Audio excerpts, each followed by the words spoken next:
Assalamualaikum warahmatullahi wabarakatuh. Mudah-mudahan semuanya dalam keadaan yang baik dan keadaan yang sehat, sehingga kita bisa belajar lebih ya.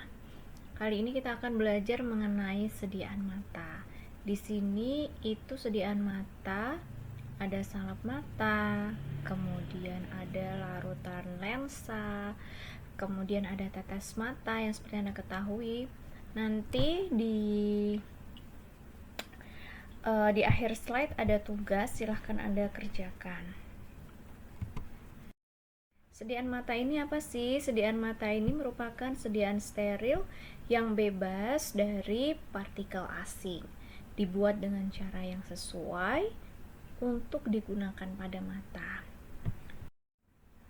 Anatomi saluran mata ini normal eye anatomy. Skleranya di sini, kemudian ada retina, ada optic nerve, kemudian ada makula, kemudian ada iris, ada kornea, dan lensa. Kemudian ada ciliary body. Mata terdiri dari 3 lapisan. Dari arah luar ke dalam itu ada lapisan serabut atau sklera, kemudian lapisan vaskuler koroide, kemudian lapisan saraf dalam itu retina. Faktor yang mempengaruhi dari bioavailabilitas itu yang pertama bisa pembilasan yang cepat oleh gravitasi, kemudian lakrimasi. Silakan Anda cari apa sih itu lakrimasi, kemudian refleks kedip, dan pergantian cairan mata. Absorpsi, penyerapan permukaan ke dalam konjungtif dan sklera, dan pemindahan cepat oleh aliran darah perifer itu mempengaruhi ketersediaan obat ya, bioavailabilitas. Kemudian permeabilitas kornea yang rendah juga mempengaruhi bioavailabilitas obat mata. Viskositas cairan mata itu 1,3 sampai 5,9 centipoise, volumenya 7 sampai 9 mikroliter, kemudian pH-nya 7,4, osmolaritasnya 290 sampai 310, kemudian blinkingnya 5 sampai 20 gerakan per menit. Faktor-faktor yang perlu dipertimbangkan dalam formulasi sediaan mata. Yang pertama, otomatis jelas Anda harus menghitung isotonisnya, tonisitasnya. Kemudian bentuk sediaan yang akan Anda pilih. Cara penggunaannya seperti apa? Kemudian bagaimana stabilitas dan aktivitas bahan aktif serta sterilitasnya. Kemudian membutuhkan pengawet, kemudian bebas partikel asing, dan viskositasnya harus sesuai. Bentuk sediaan yang paling banyak digunakan adalah larutan, suspensi, dan salep. Segera keluar dari rongga mata 3 cairan ini karena cairan mata dan lacrimal nasal drainage. Kemudian jika dalam bentuk gel forming solutions, ada ocular inserts, intravitreal injections, dan implant. Bentuk sediaannya ada yang OTC, kemudian ada prescription product, kemudian single dose atau multiple dose.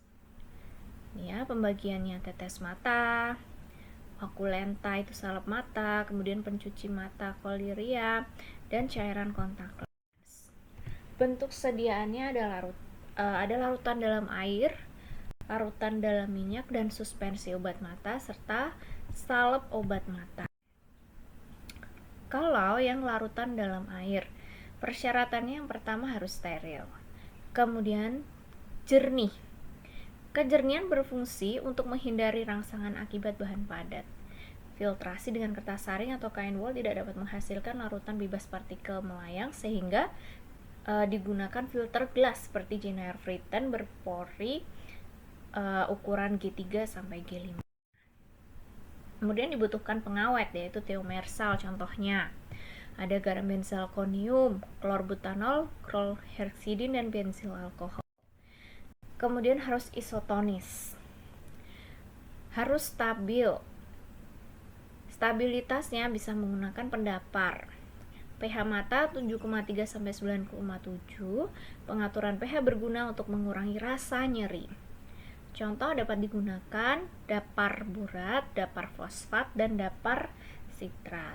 Kemudian untuk viskositas, untuk meningkatkan distribusi bahan aktif yang lebih baik dalam cairan mata, serta waktu kontak yang lebih panjang dapat ditambahkan peningkat viskositas. Contohnya apa? PVP, metil selulosa, PVA, kemudian akan meningkatkan viskositas sekitar 5-15 centipoise. Untuk menghindari terjadinya penyumbatan saluran mata, viskositas sebaiknya tidak lebih dari 49-50 mPa per detik. Untuk zat yang sukar larut dapat ditambahkan Twin 80 atau polioksietilen 40 dan benzalkonium klorida. Kemudian untuk larutan dalam minyak. Larutan dalam minyak dengan air itu kurang lazim. Larutan memiliki waktu kontak yang panjang pada kornea. Contohnya adalah tetrasiklin HCl. Kemudian kalau yang suspensi obat mata, tujuannya itu untuk meningkatkan waktu kontak. Bahan obat tidak larut dalam pembawa yang cocok seperti kortikosteroid. Syarat utamanya ukuran partikel menggunakan serbuk yang telah dimikron. Ukurannya di mikron untuk menghindari terjadinya rangsangan. Biasanya sekitar kurang dari 30 nanometer. Kemudian pembawa harus dibuat isotonis. Semua ya, sediaan mata, sediaan steril, semua itu harus isotonis dengan penambahan NaCl, surfaktan, pengental, dan pengawet. Karena steroid tidak larut, maka partikel steroid tersuspensi, tidak berkontribusi terhadap perhitungan isotonis dari pembawa. Kemudian salep mata. Salep mata itu sediaan semi padat seperti yang sudah kalian praktekkan. Sediaan semi padat steril, tapi dia perbedaannya adalah salep mata ini dia steril, yang dapat mengandung bahan obat tersuspensi, bisa terlarut atau teremulsi. Syaratnya harus homogen, harus steril karena ini untuk salep mata, bebas partikel asin, bisa mengandung pengawet, antioksidan, dan stabilizer. pH-nya 3,5 sampai 8,5 dan perhatikan pemilihan basis untuk salep mata. Harus inert, harus non-toxic ya. Kemudian kompatibel dengan zat aktif, nggak boleh inkompatibel. Kemudian mudah tidaknya obat lepas dari basis. Basis yang digunakan pada pembuatan salep mata itu dapat digunakan kombinasi hidrokarbon dengan senyawa lain seperti kolesterol, adepslane, dan bisa juga ditambahkan parafin cair. Kemudian sedapat mungkin jangan pakai vaselin putih. Kemudian basis emulsi OW dia kurang cocok, dan perhatikan pengaruh jenis dan jumlah basis terhadap viskositas. Otomatis pembuatan dilakukan di ruang dengan kondisi aseptis. Perhatikan stabilitas zat aktifnya kalau ingin menggunakan sterilisasi awal dengan pemanasan. Jangan sampai zat aktifnya itu rusak karena pemanasan. Kemudian pengerjaan dilakukan secara aseptis di ruang steril. Alat-alat yang digunakan pun harus steril. Dan perhatikan ukuran partikel. Ini contoh jika pemberian ocular insert.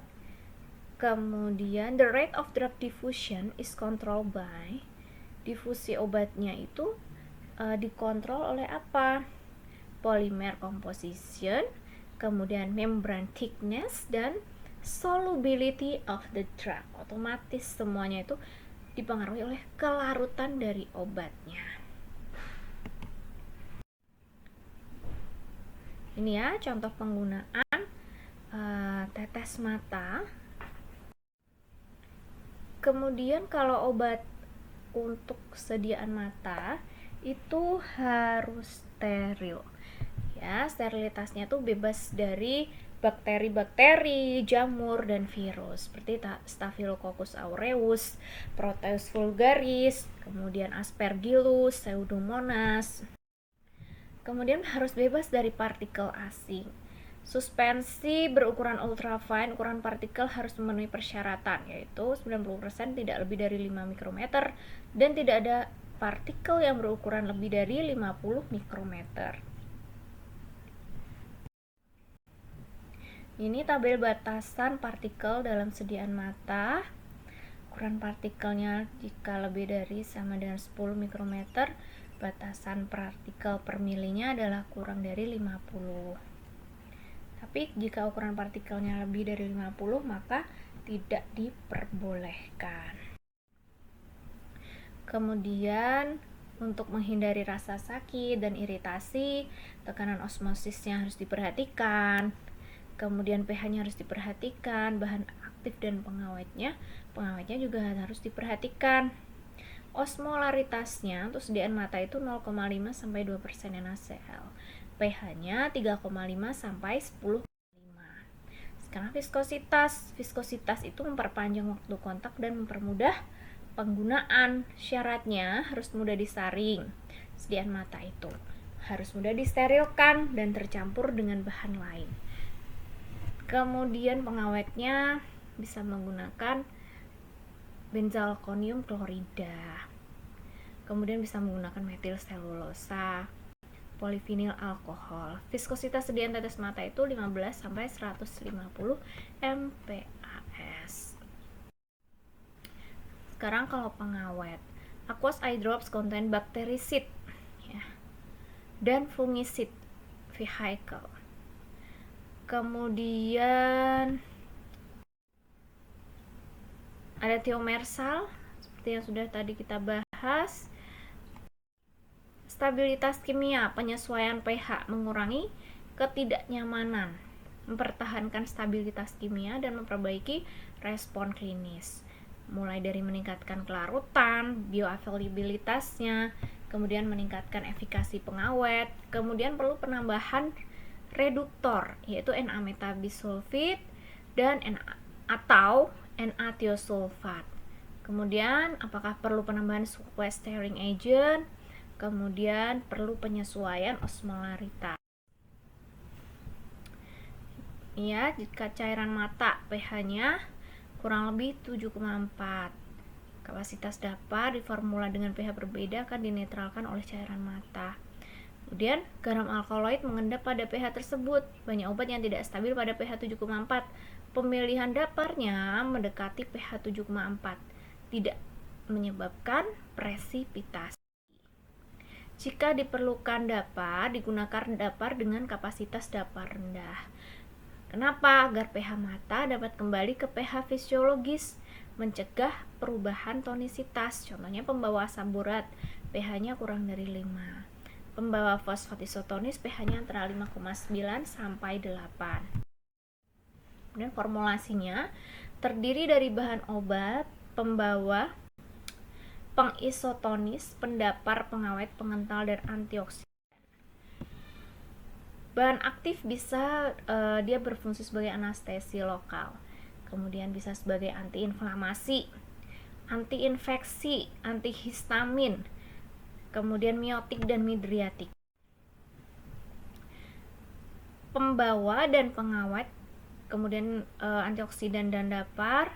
Kemudian contohnya ada larutan NaCl 0,9% tambah benzalkonium, kemudian dicampur dengan larutan dapar fosfat isotonis. Ini contoh formulanya. Kemudian pembuatannya bagaimana? Jika larutan, pembuatan pembawanya terlebih dahulu, baru kamu melarutkan bahan aktifnya, bahan obatnya. Kemudian larutkan bahan tambahan, baru dicampur. Kemudian, kan tadi sudah dicampur. Kemudian disaring menggunakan membran pori 0,8 mikrometer. Setelah itu baru disterilisasi menggunakan autoclave. Pemanasannya 98 sampai 100 derajat Celcius. Kemudian tambah bakterisid, kemudian difiltrasi kembali dengan membran pori 0,22 plus minus 0,02 mikrometer. Sekarang kalau salep seperti pembuatan salep pada umumnya, tapi bahan obatnya harus disterilisasi terlebih dahulu. Dibuat dengan mencampur bahan obat yang steril ke dalam basis steril.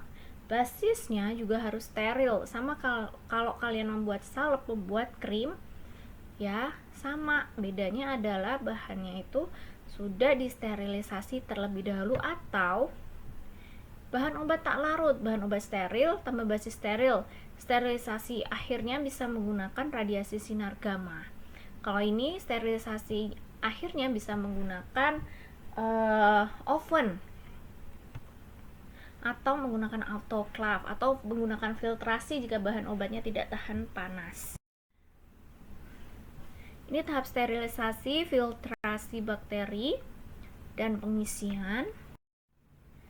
Kemudian wadah yang digunakan harus melindungi sterilitas sediaan, tidak menimbulkan efek yang merugikan terhadap stabilitas sediaan, serta tidak terikat pada sediaan, kemudian tidak melepaskan sesuatu ke dalam sediaan, dan melindungi sediaan terhadap cahaya. Itu harus tahan terhadap suhu sterilisasi dalam autoclave dan nyaman digunakan. Ini kemasan sediaan yang seperti Anda ketahui, ada berbagai macam ukuran. Kemudian ada yang seperti ini, disposable container.